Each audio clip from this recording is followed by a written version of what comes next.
گر تم نہ سنو گے تو میری کون سنے گا؟ 2 سال ہو گئے 3 سال، اور سرکار غریب نواز کا مہینہ تھا رجب۔ اتنا مجھے یاد ہے کیونکہ میں نے تقریر کی تھی تب اس میں سرکار غریب نواز کا ذکر کیا تھا۔ اس سے مجھے یاد ہے کہ وہ سرکار غریب نواز کا مہینہ تھا رجب، اور یہ مہینہ وہ 6ٹھی کا مہینہ تھا، یہ 11ویں کا مہینہ ہے۔ ہم 6ٹھی والے بھی ہیں اور 11ویں والے بھی ہیں اور 12ویں والے بھی ہیں۔ جب 11ویں آتی ہے تو ہم 11ویں مناتے ہیں، جب 6ٹھی آتی ہے تو ہم 6ٹھی مناتے ہیں، اور 12ویں آتی ہے تو 12ویں مناتے ہیں۔ لیکن اس بار بارش کی وجہ سے ہم 12ویں نہیں منا سکے، تو 11ویں پر اتنا لوڈ آ گیا، 11ویں پر اتنا لوڈ آ گیا کہ ہم لوگ اس کے چکر میں بہت لوڈ ہو گئے۔ سبحان اللہ۔ اور ہم لوگوں کے گلے جو ہیں، جو گلا وہ گل گیا، کیا کہنے بھائی، سبحان اللہ۔ کسی دن بھی فرصت نہیں۔ الحمدللہ فیضان ہے غوث اعظم، اور ایسا فیضان جاری اور ساری رہے ہیں۔ کل بھی ایک پروگرام میں ہی تھے، آج پھر ہیں انشاءاللہ، کل بھی اتنے ٹائم ہوں گے، اور دن میں بھی ایک چھوٹی موٹی میلاد ہے۔ میں نے جس آیت مبارکہ کی تلاوت کا شرف حاصل کیا، بہت ہی مشہور معروف آیت ہے، سورہ یونس کی آیت نمبر 62، اور بہت ہی مشہور ہے، تقریباً سبھی لوگ اس آیت سے واقف اور جانتے بھی ہیں، اور جب سے پیدا ہوئے ہیں تب سے سن رہے ہیں اور قبر تک سنتے رہیں گے بے شک، سبحان اللہ۔ اور صبح قیامت تک یہ آیت سنائی جائے گی کہ اولیاء کرام کا تسلسل تھا، ہے اور جاری رہے گا۔ اللہ تبارک و تعالیٰ قرآن پاک میں فرماتا ہے، الا ان اولیاء اللہ لا خوف علیہم ولا هم یحزنون۔ ہوشیار، خبردار، اللہ کے ولیوں کو نہ کوئی خوف ہے نہ حزن و ملال۔ اس آیت مبارکہ میں 2 طرح کے معنی کی طرف میں آپ کی توجہ دلانا چاہتا ہوں۔ بندے کو اگر کسی چیز کا غم ہوتا ہے تو اس کا تعلق دنیا سے ہوتا ہے، اس کا تعلق دنیا سے ہوتا ہے۔ جیسے کہیں میرا کوئی ایسا نقصان نہ ہو جائے جو میری تکلیف پہنچائے، میری اولاد کو کچھ نہ ہو جائے، میرے گھر والوں کو کچھ نہ ہو جائے، میرے پریوار کو کچھ نہ ہو جائے، یا میری فصلوں میں کوئی دقت نہ آ جائے، یا مجھے کچھ نہ ہو جائے، تو جب بندہ ڈرتا رہتا ہے تو یہ ایک خوف ہوتا ہے بندے کو کہ میں دنیا میں کچھ چیز گڑبڑ نہ ہو جائے۔ لیکن حزن و ملال جو بندے کو ہوتا ہے وہ آخرت کا ہوتا ہے، وہ یہ ہوتا ہے کہ یا اللہ مرنے کے بعد بخشش ہوگی کہ نہیں ہوگی، جنت ملے گی کہ نہیں ملے گی، آقا علیہ السلام کی شفاعت نصیب ہوگی یا نہیں ہوگی۔ سبحان اللہ۔ مگر یہ حال عام لوگوں کا ہے، یہ ہمارا اور آپ کا حال ہے۔ لیکن اللہ کے جو اولیاء کرام ولی ہوتے ہیں، وہ کیونکہ اللہ تبارک و تعالیٰ سے جب وہ دوست ہو جاتے ہیں تبھی اس مقام پر پہنچتے ہیں۔ بے شک۔ اللہ تبارک و تعالیٰ کے جو دوست ہوتے ہیں ان کے تعلق سے حدیث پاک میں آتا ہے کہ حدیث پاک میں آتا ہے، سیدنا ابو بکر سیدنا عمر فاروق رضی اللہ تعالیٰ عنہ روایت فرما کرتے ہیں کہ محشر کے میدان میں نہ وہ ایسی ذاتیں ہوں گی، نہ انبیاء میں سے ہوں گی، نہ شہداء میں سے ہوں گی، لیکن انبیاء اور شہداء بھی ان کی عظمت کو اللہ کے قرب میں دیکھ کر رشک کریں گے۔ صحابہ نے عرض کیا، یا رسول اللہ مجھے بھی بتائیں وہ کون لوگ ہیں؟ حضور علیہ الصلوۃ والتسلیم نے فرمایا، وہ لوگ ہیں جو آپس میں محبت کریں گے مگر کسی لالچ کے بغیر، وہ آپس میں محبت کریں گے مگر ان کو کوئی لالچ نہیں ہوگا، دنیاوی لالچ نہیں ہوگا، روپوں اور پیسوں کا لالچ نہیں ہوگا۔ تو اگر دشمنی کریں گے تو اللہ کے لیے کریں گے، اور اگر دوستی کریں گے تو اللہ کے لیے کریں گے۔ کیا کہنے بھائی، واہ، سبحان اللہ۔ ایسے لوگ ہوں گے کہ میدان محشر میں اللہ تبارک و تعالیٰ جب سارے لوگ، سب امتیں، عام مومنین و مومنات، مسلمین و مسلمات خوف زدہ ہوں گے، نفسی کا عالم ہوگا، سبحان اللہ۔ یہ وہ ہوگی واہ۔ اطمینان کے ساتھ سکون کے ساتھ ان کے لیے ممبر لگائے جائیں گے اور ان کے ممبر چاندی کی طرح چمک رہے ہوں گے سبحان اللہ بے اس شک پر بیٹھائے جائیں گے جب یہ منظر انبیاء دیکھیں گے اور شہداء دیکھیں گے تب رشک وہ اولیاء کرام کی ذات ہے ویسے تو اولیاء کرام دنیا میں بہت ہوئے اور یہ اولیاء کرام کا تسلسل یہ نہ سمجھنا کہ آج کا ہے کہ حضرت آدم علیہ السلام کے زمانے سے شروع ہوا کیا کہنے بھائی یہ سبحان آج کی بات نہیں آدم علیہ السلام جب دنیا میں مبعوث کیے گئے تو نبوت بھی دی گئی اور ولایت بھی دی گئی سبحان اللہ بے ہر شک نبی ولی بھی ہوتا ہے اور نبی بھی ہوتا ہے حق ہے بے شک سبحان اللہ ولی صرف ولی ہوتا ہے نبی نہیں ہوتا ہے جی۔ لیکن نبوت کا معاملہ الگ ہے آدم علیہ السلام کو جس طرح نبوت دی گئی ولایت بھی دی گئی شیس علیہ السلام کو جس طرح نبوت دی گئی تو ولایت بھی دی گئی حضرت نوح علیہ السلام کو نبوت دی گئی تو ولایت بھی دی گئی سیدنا ابراہیم علیہ السلام کو نبوت بھی دی گئی تو ولایت بھی دی گئی حضرت اسماعیل علیہ السلام کو نبوت بھی دی گئی اور ولایت بھی دی گئی حضرت موسیٰ علیہ السلام کو نبوت بھی دی گئی اور ولایت بھی دی گئی حضرت عیسیٰ علیہ السلام کو نبوت بھی دی گئی اور ولایت بھی دی گئی حتیٰ کہ نسلن بعد نسلن قرنن بعد قرنن اللہ تبارک و تعالیٰ نے آقا علیہ السلام کو بنو ہاشم میں مبعوث فرما کر نبوت و ولایت سے سرفراز فرما کر مکہ میں مبعوث فرمایا اور آقا علیہ السلام کی جب تک ظاہری زندگی 63 سالہ رہی تب تک آقا علیہ السلام کے پاس نبوت بھی رہی ولایت بھی رہی لیکن آقا علیہ السلام کے بعد جب نبوت کا اختتام ہوا تو آقا علیہ السلام نے یہ اعلان فرمایا من کنت مولاہ فہذا علی مولاہ کہ جس کا میں مولا ہوں اس کا علی مولا ہے اور جو علی سے دوستی کرے گا وہ مجھ سے دوستی کرے گا اور جو علی سے بغض رکھے گا وہ مجھ سے بغض رکھے گا اے اللہ جو علی سے محبت کرے اے اللہ اس تو بھی اس سے محبت کرے سبحان اللہ بے شک ماشاء اللہ کیونکہ آقا علیہ السلام کو معلوم تھا کہ جبریل نے آ کر بتا دیا تھا یا رسول اللہ اللہ تعالیٰ فرما رہا ہے کہ مصطفیٰ جان رحمت سے جبریل جا کر یہ عرض کر دو کہ وہ اگر میرے پاس آنا چاہتے ہیں تو آ جائیں اور اگر دنیا میں رہنا چاہتے ہیں تو رہ لیں آقا علیہ السلام نے صحابہ میں خطبہ دیتے ہوئے فرمایا کہ ایک بندہ ہے جس کو اللہ تبارک و تعالیٰ نے اختیار دیا ہے ایک بندہ ہے جس کو اللہ تبارک و تعالیٰ نے اختیار دیا ہے کہ وہ دنیا میں رہنا چاہے تو رہے یا اپنے محبوب الہی سے ملنا چاہے تو مل جائے جب یہ بات سرکار نے فرمایا تو سیدنا ابو بکر صدیق رضی اللہ تعالیٰ عنہ رونے لگے آواز کیا ہے ابو بکر تم کیوں رو رہے ہو آقا علیہ السلام نے یہی تو فرمایا ہے کہ ایک ایسا بندہ ہے جو دنیا میں اس کو اللہ نے یہ اختیار دیا ہے اگر وہ چاہے تو دنیا میں رہنا چاہے تو رہ جائے اور آنا چاہے تو آ جائے تم کیوں رو رہے ہو تو سیدنا صدیق اکبر فرماتے ہیں اے میرے بھائیوں اے میرے ساتھیوں تم علم نہیں وہ اور کوئی ذات نہیں وہ مصطفیٰ جان رحمت کی خود کی ذات کیا کہنے بھائی واہ سبحان اللہ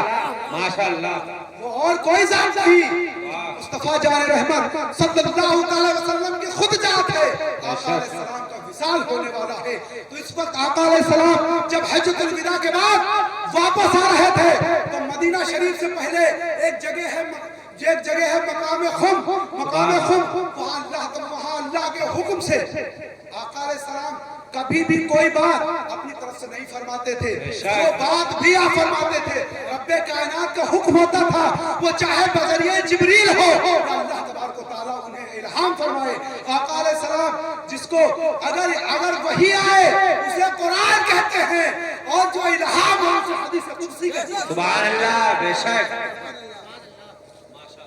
جو وحی ظاہراً آئے اسے قرآن کہتے ہیں اور جو اللہ کی طرف سے آقا کو الہام ہو اسے ہی تو حدیث قدسی کہتے ہیں سبحان اللہ بے شک حدیث قدسی کہتے ہیں تو آپ نے ایک ممبر لگوایا نماز ظہر کے بعد چند پیڑوں کے درمیان آپ ممبر پر کھڑے ہوئے اللہ تبارک و تعالیٰ کی آپ نے حمد و ثنا کی پھر اس کے بعد آپ نے لوگوں سے فرمایا کہ اے لوگوں کیا تمہیں نہیں جانوں سے زیادہ قریب ہوں، میں تمہاری جانوں سے زیادہ قریب ہوں.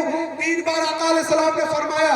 صحابہ نے عرض کیا یا رسول اللہ آپ ہماری جانوں سے زیادہ قریب ہیں، ہماری جانوں سے زیادہ قریب ہیں. جب یہ بات مکمل ہوئی تب آقا علیہ السلام نے سیدنا مولا علی مشکل کشا کرم اللہ وجہہ الکریم کے دست مبارک کو اپنے ہاتھ میں پکڑ کر ایسے بلند فرمایا، اٹھایا اور فرمایا من کنت مولا ہوں فہذا علی مولا ہوں، کہ جس کا میں مولا ہوں اس کا علی مولا ہے. یعنی آقا علیہ السلام نے یہاں پر 2 جگہ غفلت ہو گئی.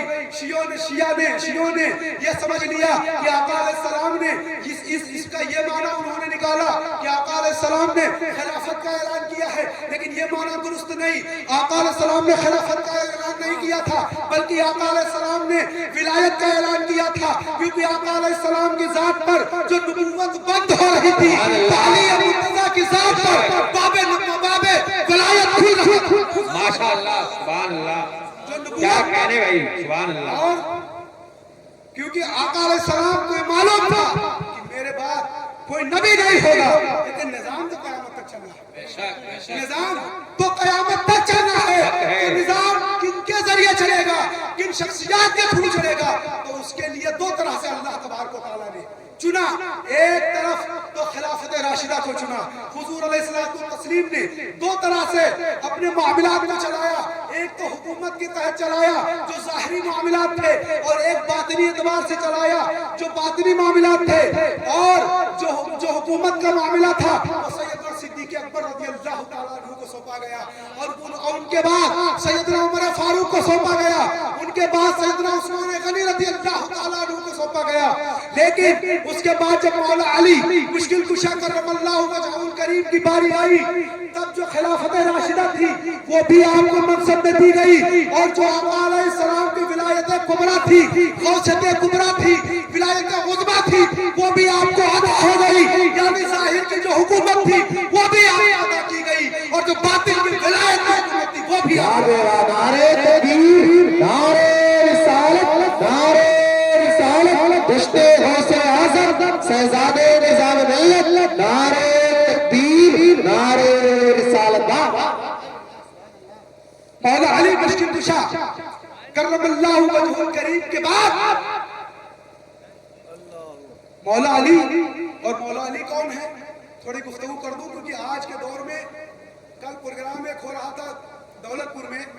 اب میرے اہل عقیدت ہے آپ سے گفتگو کرنا چاہتا ہوں. کل ایک پروگرام ہو رہا تھا دولت پور میں ہمارے یہاں ہوا، تو مفتی شاہد صاحب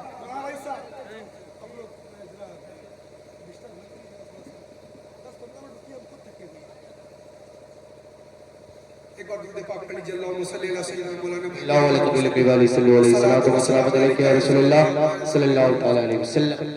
تو اب مفتی صاحب اس کا نام تھا جشن غوث الورا اور تحفظ ایمان کانفرنس.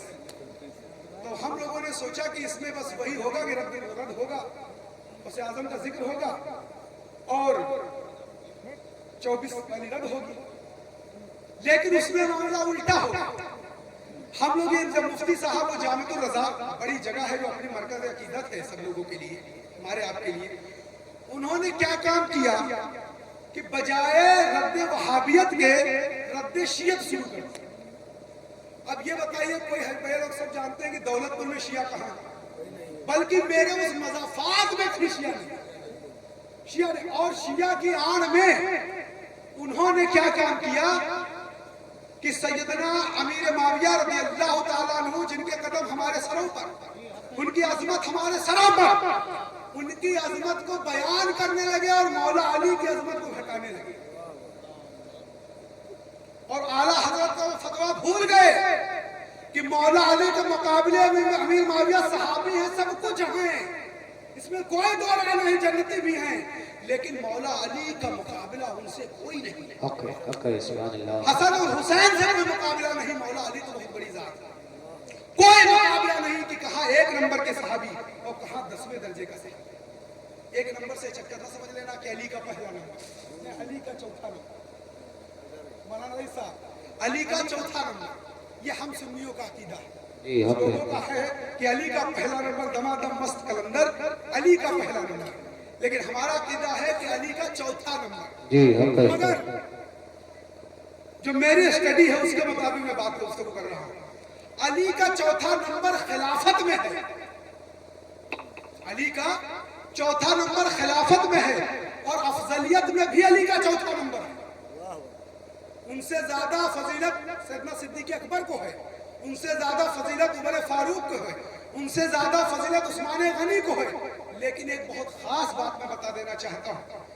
بہت مشہور معروف تفسیر کی کتاب جس کو تفسیر مظہری کہتے ہیں, قاضی ثناء اللہ پانی پتی رحمت اللہ علیہ جو سلسلہ مجددیہ کے بہت بڑے محدث اور فقیہ گزرے, انہوں نے ایک تفسیر لکھی. انہوں نے سورہ ہود کی ایک آیت مبارکہ وَيَتْلُوهُ شَاهِدٌ مِّنْهُ کے تحت تفسیر کرتے ہوئے فرمایا کہ اس شاہد منہ سے مراد حضرت امام بغوی روایت کرتے ہیں کہ حضرت علی سے لوگوں نے پوچھا کہ یہ بتائیے کہ یہ آیت مبارکہ کس کے تعلق سے نازل ہوئی, تو مولا علی فرماتے ہیں کہ ہر قریش کے شخص کے لیے کوئی نہ کوئی ایک آیت نازل ہوئی. جی حق ہے, سبحان قریش اللہ. کے, میری بات کو غور سے سنیے گا, لچھے گچھے نہیں ہیں, اس میں لطیفہ بازی نہیں, لیکن ذرا دھیان دیں گے, غور کریں گے تب بات سمجھ میں آئے گی.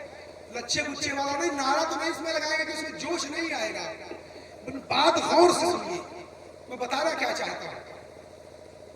تو وہ فرماتے ہیں کہ کوئی نہ کوئی آیت ہر ایک قریش کے لیے نازل ہوئی ہے. لوگوں نے پوچھا جناب کے لیے کون سی نازل ہوئی؟ لوگوں نے پوچھا یعنی مولا علی سے کہ جناب کے لیے کون سی نازل ہوئی؟ تو آپ فرماتے یہ جو آیت ہے میرے لیے, کہ میرے لیے. اس کو تفسیر کرتے ہوئے قاضی ثناء اللہ پانی پتی لکھتے ہیں کہ اس تفسیر سے مراد یہ ہے کہ آقا علیہ السلام کی جب بعثت ہوئی, جب انہوں نے اعلان نبوت 40 میں ظاہراً کیا, تو جو ایمان لانے والی پہلی شخصیت تھی وہ مولا علی مشکل کشا. سبحان اللہ, سبحان اللہ. بچوں میں, بوڑھوں میں سیدنا صدیق اکبر اور عورتوں میں سیدہ خدیجہ الکبریٰ. بچوں میں مولا علی آئے اور انہوں نے گواہی دی. ایک روایت میں ہے کہ اس سے مراد قرآن بھی ہے, ایک روایت میں اس سے مراد جبریل بھی ہیں, لیکن انہوں نے فرمایا اس سے مراد مولا علی مشکل کشا. پھر وہ آگے لکھتے ہیں کہ اس کا مطلب یہ ہوا کہ منصب ولایت میں, بہت توجہ کا نقطہ سننے کی ضرورت ہے آپ کو, منصب ولایت میں تمام صحابہ, وہ فرماتے ہیں منصب ولایت میں تمام صحابہ میں خلفائے ثلاثہ جی حق ہے, ولایت میں مولا علی کے تابع,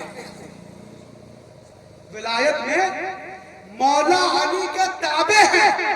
اور فوراً بعد میں لکھتے ہیں اور ہاں خلافت راشدہ کی جو ثلاثہ عربہ ہے, ثلاثہ خلافہ راشدہ سیدنا عمر فاروق, سیدنا عثمان غنی, سیدنا عمر فاروق, ان کی فضیلت دوسری وجوہاتوں سے ہے.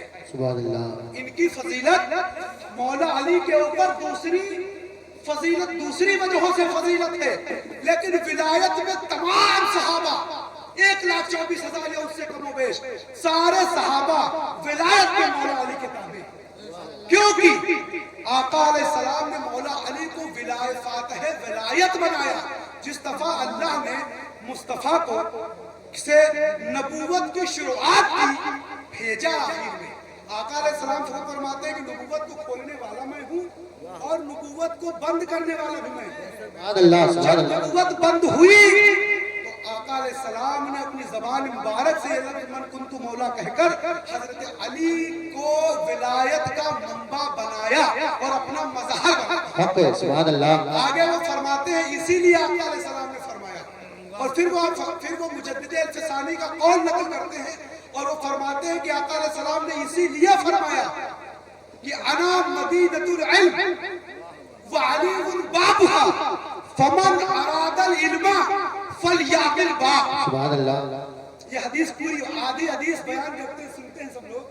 مولانا رئیس صاحب بہت بڑے خطیب ہیں, علاقے میں جاتے رہتے ہیں, اکثر سنتے ہوں گے کہ لوگ اتنی حدیث سے بیان کرتے ہیں کہ انا مدینۃ العلم علی الباب. صحیح ہے, لیکن یہ حدیث مکمل نہیں ہے, یہ آدھی حدیث کٹی ہوئی ہے. پوری حدیث یہ ہے کہ انا مدینۃ العلم علی الباب فمن اراد العلم فلیأت الباب. سبحان اللہ. علی میں علم کا شہر ہوں. آقا علیہ السلام فرماتے ہیں میں علم کا شہر ہوں, اور علی اس کا دروازہ ہے. سبحان اللہ سبحان اللہ. علی اس کا دروازہ ہے. اور جسے علم حاصل کرنا ہے وہ چاہے ظاہری علم ہو یا معرفت کا علم ہو یا شریعت کا علم ہو, میری ولایت چڑھ سکتی ہے, بلندی پر جا سکتی ہے. تو ولایت اگر اس کی ہوگی وہ انکار کر دے تو سلب کر لی جائے گی. بہت مشہور واقعہ, پھر اس کو میں بیان نہیں کروں گا, کہ جب آپ نے اعلان کیا تھا قدمی حاضی علی رقبتی کلی ولی اللہ, میرا یہ قدم تمام کائنات کے ولیوں کی گردن پر ہے, تو کسی نے انکار کر دیا تھا. پھر وہ سور کا اور پھر وہ بعد میں وہ ان کی ہوا, وہ مدر میں نہیں جانا چاہتا. تو غوث اعظم جب یہ چیز ملی غوث اعظم کو, تو بہت سے لوگ اس پہ اعتراض کرتے ہیں کہ ان کا قدم ان کی گردن پر نہیں, ان کی گردن پر نہیں, ان کی گردن پر نہیں, اس طرح کہتے ہیں. لیکن یہ کوئی غوث اعظم نے اپنے آپ نہیں کہا. یہ غوث اعظم کو اللہ تبارک و تعالیٰ نے آقا علیہ السلام کو حکم دیا تھا کہ تم یہ کہو غوث اعظم سے, اپنے بیٹے سے, کہ یہ کہے, یہ میری مرضی. اور یہ اسی طریقے سے تھا. کہاں جا رہے ہیں؟ یہ اسی طریقے سے تھا جس طریقے سے عالم ارواح میں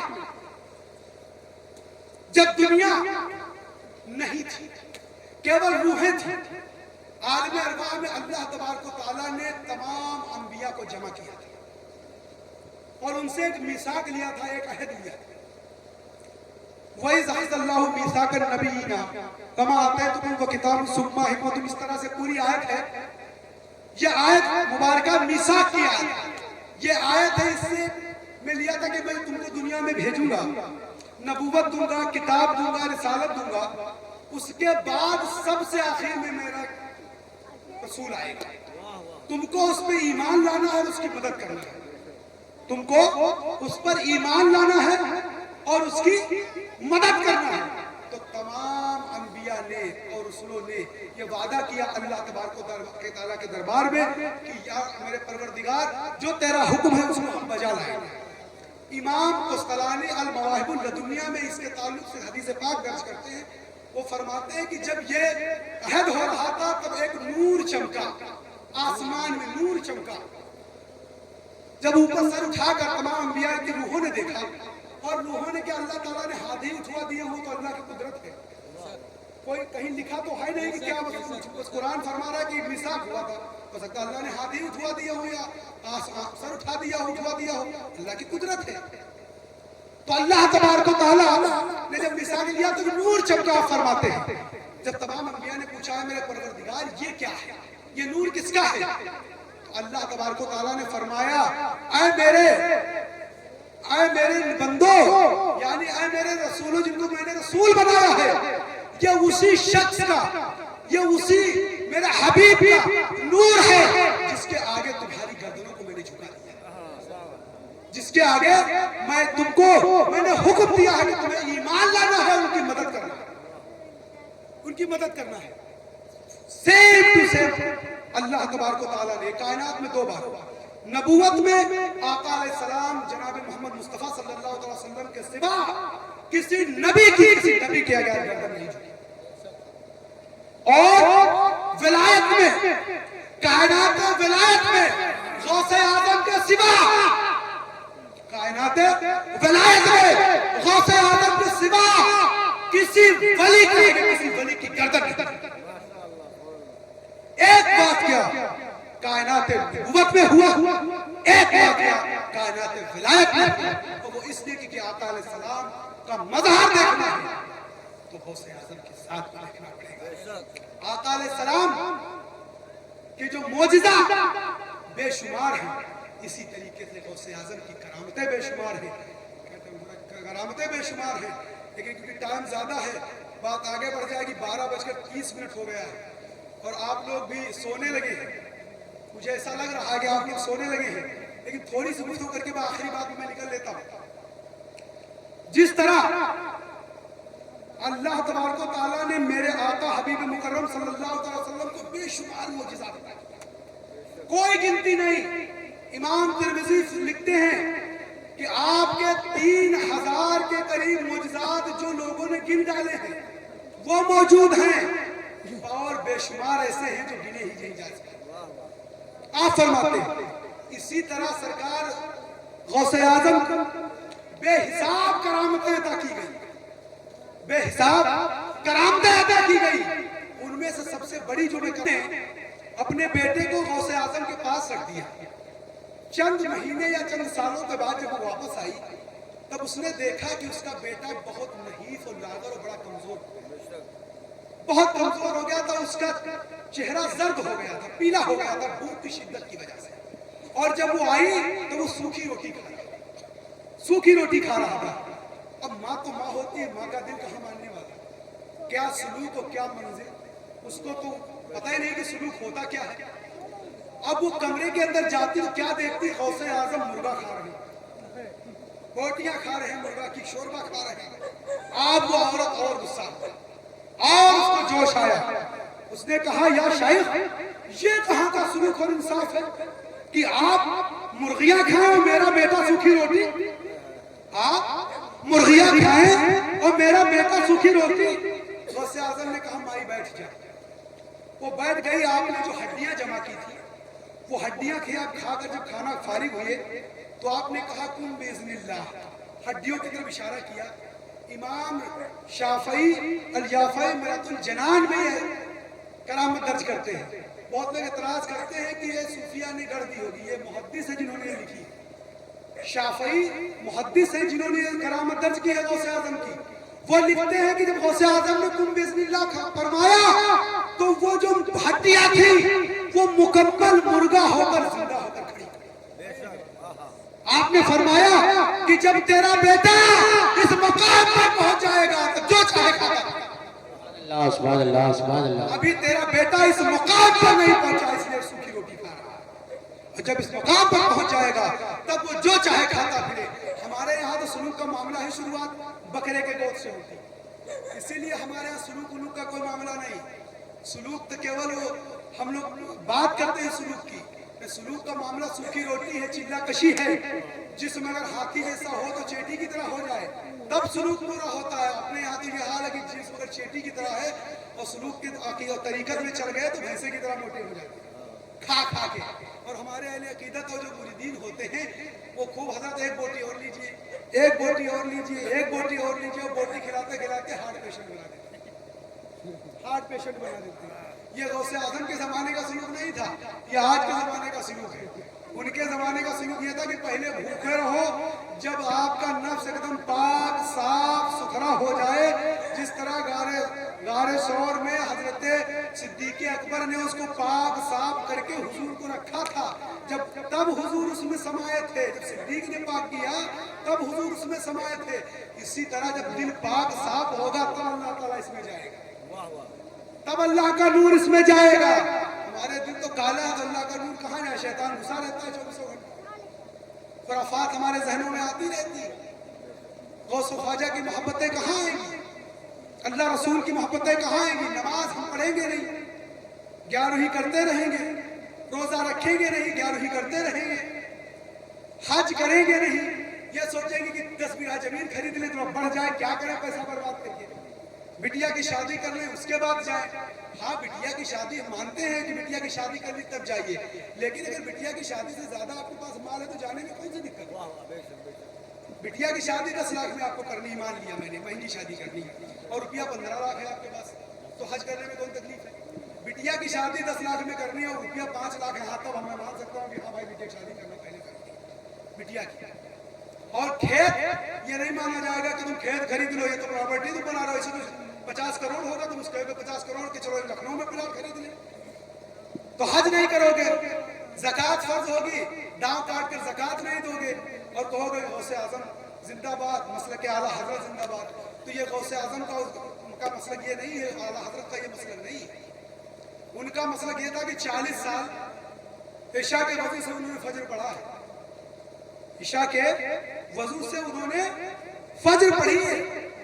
اگر ان کو نماز معاف ہو تو شیطان نے ان پہ حربہ استعمال کیا تھا، اے عبد القادر اللہ نے تجھے معاف کر دیا نمازیں، تو آپ نے فرمایا معاذ اللہ شیطان لگتا ہے کہ جب نبی مکرم کو نہیں معاف کیا تو میری کہاں سے معاف ہو جائے گی، بڑا شیطان لگتا ہے۔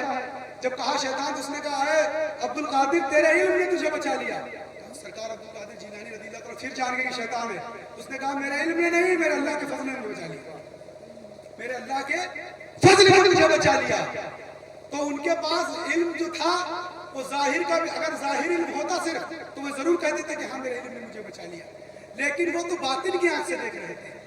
آنکھ ایک یہ ہے جس سے ہم سب دیکھتے ہیں، اور اولیاء کرام اس آنکھ سے دیکھتے ہیں۔ وہ آپ کے دل کو پہچان لیتے ہیں کہ آپ کہنا کیا چاہتے ہیں۔ اس لیے کہا گیا کہ جب اولیاء کے وہاں جائیں تب دل سنبھال کر بیٹھیں، اور علماء کے پاس جائیں تو زبان سنبھال کے بیٹھیں۔ علماء ظاہر پر فتویٰ دیں گے، اور اولیاء سے اگر آپ ٹکرا گئے تو آپ کا ایمان ہی دوست ہو جائے گا، کیونکہ اللہ تعالیٰ خود فرماتا ہے کہ من عادى لي وليا فقد آذنته بالحرب فما تقرب الي بعبدي شيئا احب الي مما افترضت عليه وما يزال عبدي يتقرب بالنوافل حتى احبه فاذا احببته كنت سمعه الذي يسمع به وبصره الذي يبصر به ويده التي يبطش بها ورجله التي يمشي بها وإن سألني لأعطينه ولئن استعاذني لأعيذنه وما ترددت عن شيء أنا فاعله تعبد النفس المؤمن يكره الموت وأنا أكره مساءه۔ سبحان اللہ۔ اللہ تبارک و تعالیٰ خود فرماتا ہے کہ کسی نے میرے ولی سے عداوت کی یا کچھ برا بھلا کہا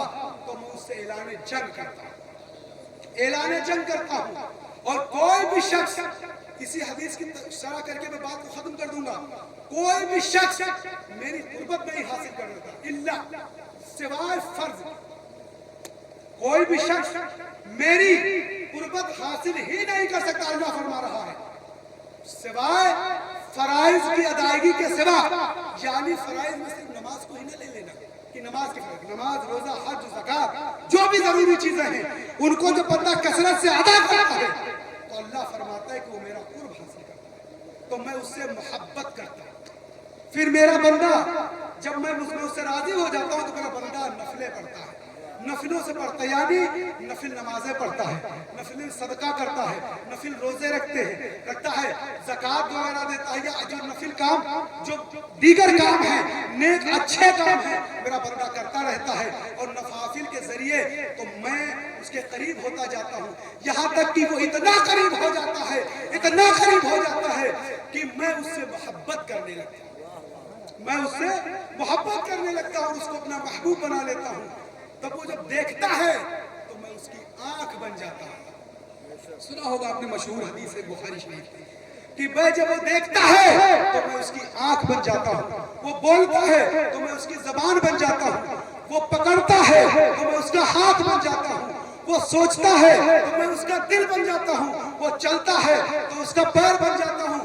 اللہ تعالیٰ ان سب چیزوں سے پاک ہے۔ اس سے مراد یہ جسم جو ہم میرا سامنے کھڑا ہوا ہے یا آپ کا جسم ہے، یہ مراد نہ لینا، بلکہ اس بندے کا حال یہ ہو جاتا ہے کہ وہ بندہ اللہ کے دربار میں اس طرح فنا ہو جاتا ہے، اس طرح اپنے آپ کو کے وجود کو ختم کر دیتا ہے، انا کو ختم کر دیتا ہے، اس کا دل جو ہے پاک ہو جاتا ہے، نور و معرفت سے بھر جاتا ہے، وہ فنا فی الرسول ہو جاتا ہے، فنا فی اللہ ہو جاتا ہے، بقا باللہ ہو جاتا ہے۔ وہ شخص جب کس منزل کو پہنچ جاتا ہے تب وہ جب دیکھتا ہے تو جو اللہ کہتا ہے تب وہ دیکھتا ہے، وہ پکڑتا ہے تو اللہ کہتا ہے تب وہ پکڑتا ہے، وہ چلتا ہے تو اللہ حکم دیتا ہے تب وہ چلتا ہے، وہ اگر کچھ سوچتا ہے تو اللہ کہتا ہے تب وہ سوچتا ہے، وہ جب دیکھتا ہے تو اللہ کہتا ہے تب وہ دیکھتا ہے، وہ کوئی بری چیز نہیں دیکھ سکتا کیونکہ اللہ اس کے ساتھ ہے، وہ کوئی غلط چیز نہیں پکڑ سکتا کیونکہ اللہ اس کے ساتھ ہے، وہ کوئی غلط کام کے لیے نہیں جا سکتا کیونکہ اللہ اس کے ساتھ ہے، وہ کوئی خراب چیز نہیں سوچ سکتا کیونکہ اللہ اس کے ساتھ ہے۔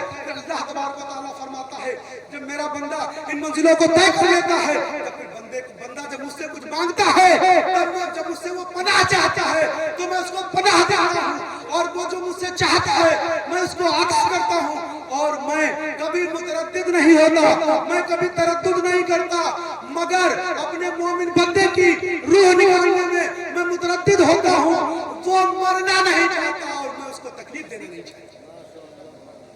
تردد اللہ تبارک و تعالیٰ حال، مستقبل، ماضی تینوں کو ایک طرح دیکھتا ہے۔ ہم کوئی کام کرنے چلتے ہیں تو سوچتے ہیں یار اس میں ہمارا نقصان ہو جائے گا، فائدہ ہوگا ایک نہیں، کیونکہ ہمیں ماضی دکھتا ہے اور حال دکھ رہا ہے اور فیوچر ایک سیکنڈ کا بھی نہیں دکھتا کہ فیوچر میں بھی کیا ہونے والا ہے۔ اللہ تو سب کچھ جانتا ہے، فیوچر کو بھی اسی طریقے سے وہ دیکھتا ہے جس طرح ماضی کو دیکھتا ہے، مگر یہاں جو تردد کا لفظ استعمال کیا گیا حدیث پاک میں، اللہ تبارک و تعالیٰ اپنے بندے کی اہمیت جتانا چاہتا ہے۔ شارحین فرماتے ہیں